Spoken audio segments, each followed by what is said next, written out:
बुद्ध आणि त्यांचा धम्म या ग्रंथाचे वाचन.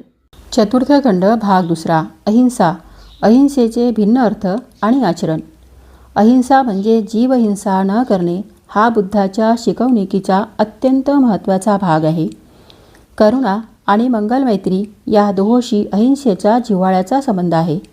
तथापि असा प्रश्न विचारला जातो की बुद्धप्रणीत अहिंसा ही सर्वकालीन अनुलग्य असे कर्तव्य होते की ती प्रसंग सापेक्ष होती. अहिंसा हे तत्त्व आहे की नियम?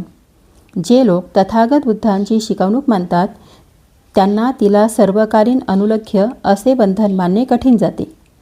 ते म्हणतात की सर्व काळ अहिंसेनेच वागले तर पुष्कळ वेळा सतचे असतला आणि गुणाचे दुर्गुणाला बलिदान द्यावे लागते. ह्या प्रश्नाचे अधिक स्पष्टीकरण करणे सायुक्तिक होईल. अहिंसा या विषयाने पुष्कळच गोंधळ निर्माण केला आहे. बौद्ध देशातील लोकांनी तिचा अर्थ काय लावला आणि कसे परिपालन केले आहे हा प्रश्न महत्त्वाचा असून तो विचारार्ह आहे. सिलोनमधील भिक्खू स्वतः रणांगणात उतरले होते आणि लोकांनाही परकीय आक्रमणाविरुद्ध युद्ध करण्यास त्यांनी उद्युक्त केले होते.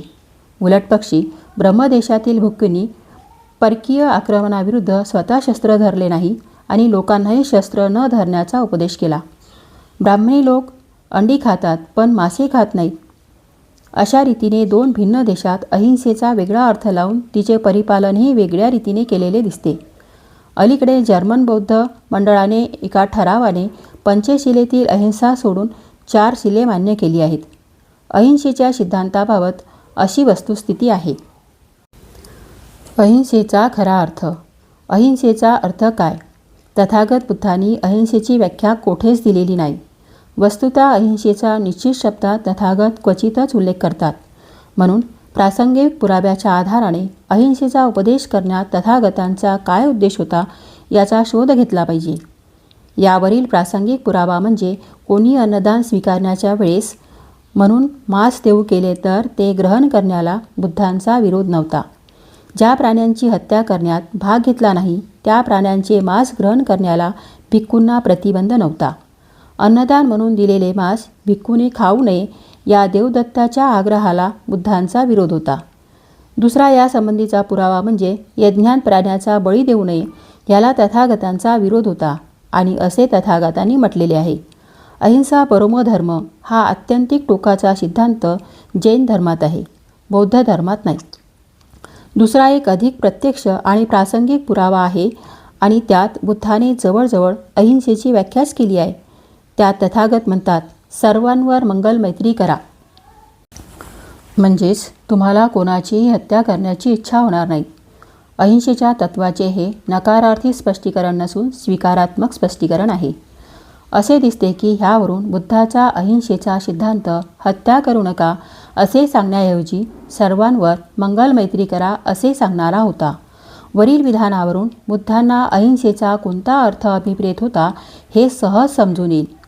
जीवहत्येची इच्छा व जीवहत्येची आवश्यकता यामध्ये बुद्ध फरक करीत असत हे स्पष्ट होते. ज्या ठिकाणी जीवहत्या करण्याची आवश्यकता असते त्या ठिकाणी जीवहत्येला प्रतिबंध नाही. ज्या ठिकाणी जीवहत्येची इच्छा ह्याशिवाय जीवहत्येला कारण नव्हते त्या ठिकाणी तथागतांनी जीवहत्येला प्रतिबंध केला. तथागत बुद्धांच्या अहिंसा सिद्धांताचा असा अर्थ लावण्यास वैचारिक गोंधळ उत्पन्न होणार नाही. हा सिद्धांत चांगला, भक्कम आणि सर्वांस मान्य होण्याजोगा व सर्वांस आदरणीय असा नैतिक सिद्धांत आहे. ही गोष्ट खरी आहे की जीवहत्येची आवश्यकता आहे की नाही याचा निर्णय तथागत व्यक्तींवर सोपवितात, परंतु नाही तरी हा निर्णय दुसऱ्या कुणावर कसा सोपविता येणार?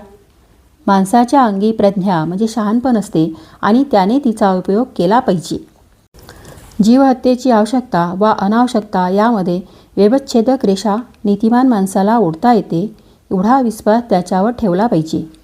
ब्राह्मणी धर्मात हिंसेची इच्छा आहे. जैन धर्मात कधीही हिंसा न करण्याची इच्छा आहे. तथागत बुद्धांची अहिंसा ही तथागताच्या मध्यम मार्गास धरून आहे. दुसऱ्या शब्दात सांगायचे म्हणजे बुद्धाने तत्व आणि नियम यात भेद केलेला आहे. तथागतांनी हिंसेला नियमाचे रूप दिले नाही. ते एक तत्व किंवा जीवनाची पद्धती म्हणून तथागतांनी तिचे विवेचन केले आहे. आणि असे करण्यात तथागत अत्यंत शहाणपणाने वागले यात संशय नाही. तत्वांमध्ये तुम्हाला त्यानुसार वर्तन करण्याचे स्वातंत्र्य असते, नियमात नसते. नियम तुम्हाला मोडतो अथवा तुम्ही नियमाला मोडता.